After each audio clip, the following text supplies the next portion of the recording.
कि भारत में इस्लाम ख्वाजा मोइनुद्दीन से है, बाबर ज़हीरुद्दीन से नहीं है। हम सब ने बाबर की तलवार से नहीं, सूफियों के किरदार से इस्लाम को अपनाया। बाबर जो आया था ज़मीन के लिए आया था, हमारे सूफिया इकराम जो थे वो दीन के लिए आए थे। तो हम दीन का काम करें। ख्वाजा मोइनुद्दीन चिश्ती अजमेरी रहमतुल्लाह अलैह के आज भी जो तबर्रुक बनता है, प्रसाद बनता है, भगवे रंग का, केसरिया रंग का बनता है।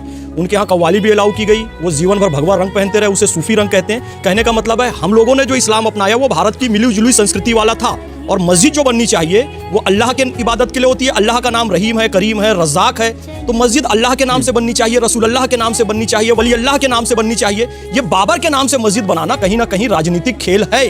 तो इस राजनीतिक खेल को बंद करना चाहिए, क्योंकि ये पाकिस्तान की सोच है। आप समझिएगा, हमने पंचतत्व के आधार पर पृथ्वी मिसाइल बनाई, अग्नि मिसाइल बनाई, तो वो पृथ्वीराज चौहान से जोड़ते हुए वहां पर मोहम्मद गौरी के नाम से गौरी मिसाइल बनाए, यानी कि चिढ़ाने के लिए। गजनवी मिसाइल बनाई, यानी कि चिढ़ाने के लिए। बाबर के नाम से मस्जिद बना रहे हैं चिढ़ाने के लिए, यानी आपने माज़ अल्लाह रसूल के नाम को किनारे कर दिया और बाबर को उस पर अफजल कर दिया। तौबा करना पड़ रहा है मुझे बोलते हुए भी। और जहां तक प्रमाण की बात है, उस्मान साहब, मेरी एक गुजारिश है, हमको किसी भी हिंदू धर्म ग्रंथ पर कमेंट नहीं करना चाहिए। चलिए एक बार मान लेते हैं रमेश भाई कि तुलसीदास जी ने या किसी भी हिंदू ग्रंथ में यह उल्लेख नहीं है कि वहां पर राम मंदिर था और उसे तोड़कर मस्जिद बनाई गई। मंदिर का कोई उल्लेख नहीं है, मान लिया। भाई तुरंत प्रश्न कोई कर देगा कि काबा शरीफ में तो मूर्तियां होने का प्रमाण है, 365 मूर्तियां हटाई गई वहां से।